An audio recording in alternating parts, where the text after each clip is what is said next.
America சீனாவுக்கும் பிற நாடுகளுக்கும் இடையே பொய்யான கதைகள் மூலம் கருத்து வேறுபாட்டை உருவாக்குகிறது.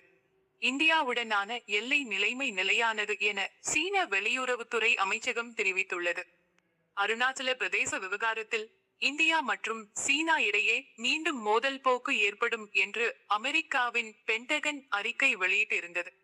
அந்த அறிக்கையில் சீனா அதன் நட்பு நாடான பாகிஸ்தானை போல இராணுவத்தின் மூலம் தொடர்ச்சியான அழுத்தம் கொடுக்கும்.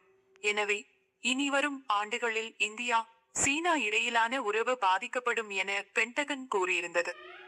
இந்த அறிக்கையை சீன வெளியுறவுத்துறை அமைச்சகம் நிராகரித்துள்ளது.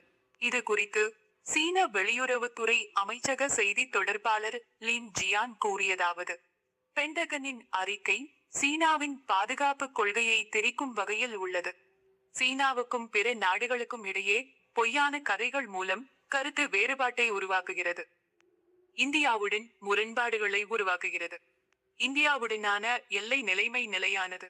அமெரிக்கா தனது இராணுவ மேலாதிக்கத்தை தக்க வைத்துக் கொள்ள ஒரு சாக்குப்போக்கை கண்டுபிடிப்பதை நோக்கமாக கொண்டுள்ளது.